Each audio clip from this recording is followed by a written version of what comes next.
Well, it is the second week of playoffs with coverage brought to you by Alienware, and Golden Guardians is headed to Raleigh. They are one best of five away from an international event appearance. And I'm joined right now by Huhi, of course, coverage brought to you by Alienware, to talk a little bit about how things are going. So, Huhi, I think this is pretty surprising for a lot of fans. I saw on stage that during the interview, even Stixay was surprised that it was such a 3-0 stomp. How surprised are you that everything went down the way that it did? Honestly speaking, pretty surprising. Like Trevor mentioned, I thought it was going to be a lot more closer. But throughout the series, after game two especially, I knew that we were going to 3-0 them. But in the beginning, it was definitely a surprise. How what do you think led to this? Was it just you tilted them by stopping so hard, or like they weren't playing well, or you just played out of your mind? Like what happened? I think it's like a little bit of everything. Like you're saying, we kind of played really well, but also after like game one and two, like usually Jojo will type a lot before the game. Like he was still typing into us, and Gory was just laughing at him. And after game one and two, he just stopped typing, and we knew like they were just instantly tilted. But yeah, I think today we just kind of clicked really well. Draft preparation was really good as well, and it just worked out. Can you talk to me about Game 3, the red side pick from them, and also the Amumu pick?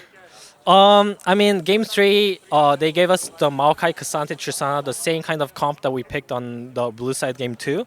And I had the option to go Rel again, which was the one I practiced. But I kind of wanted to mix it up and kind of pick the Mumu, which I never played yet this year, even in scrims. Okay. But it worked out pretty well, in my opinion. Okay, so why, going into Game 3, you know that you can make it to Raleigh, why be like, I'll pick that champion. I've not practiced or played it all this year. It was just like my gut feeling because I kind of don't like playing the Rel into enemy team comp that they had. Because game two made way more sense for me to pick Rel there, and game three we had to flex the Trisana still, but to make it work, in my opinion, I had to pick a Moon there. Well, there, and you ended up making it work indeed. So, you guys are now going to Raleigh. It's very funny to talk to you because you've obviously made it to a lot of big moment LCS events recently, but Golden Guardians hasn't. So, what is it like for you now coming to Golden Guardians, helping them get this big moment for the franchise? I'm like really happy for the org. Nick Smith, our general manager, we're going back to his hometown. He was talking about it since the beginning of the split. Also, like Gory and River, like I think they're really amazing and they deserve like this kind of moments as well. And like Eric, Licorice and Stixit as well, they're shining again. They're like kind of playing out of their mind, especially Licorice like has been performing really well and being a threat in top lane. So yeah, I'm just happy that I'm here to help them get the second peak for performance, and I hope that this can continue.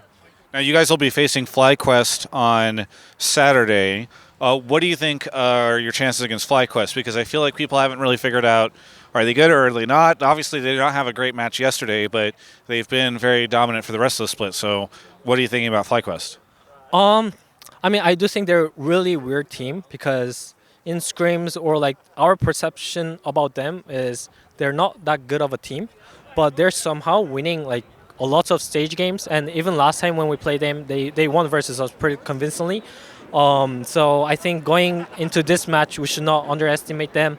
But I am actually not scared of them at all. I think if we can show up with the performance that we had today, we can 3-0 them as well. All right, I don't want to get too far ahead, but I think it'd be really crazy if you guys ended up going to MSI. Are you thinking about that at all? Are you considering MSI, or are you just laser focused on the FlyQuest stuff? For sure, it's something that's like in our vision right now. Like we want to make it to MSI. But I think it's pretty important that we stay humble because when we got the 7-win streak, I think we failed being humble, and it kind of showed in our like next games. So this time, I just want my team and the coaching staff to focus on what's next. Well, anything you want to say to any of the fans out there? I'm really happy that on Golden Guardians we're making it to the big stage match for the first time, and I'm hoping that we get some fans because I think I have a lot of teammates that deserve like attention as well. So thanks for supporting us. Thank you so much for the interview, Huhi. Congratulations on the big win today. What a complete blowout for you guys against Evil Geniuses. For everyone else, you can check out the rest of my coverage of all things playoffs right here on my YouTube channel. Hello, everyone. I'm going to Raleigh next week for LCS Finals. Huge shout out to Alienware for sponsoring my coverage of that event, but also we're going to be partnering up with FlyQuest to go to their Spring Fling to be a part of their event where we're going to be doing live Hotline League. So thank you to everybody who comes out to see that. I think we're at standby only now because tickets have sold out, but hopefully you guys can watch that live. We're going to be broadcasting it on my channel. Ollie's going to be doing her show there too. I don't know what it's called. But also, again, shout out to Alienware for sponsoring my LCS coverage of playoffs. You can check them out at alienware.com/Travis.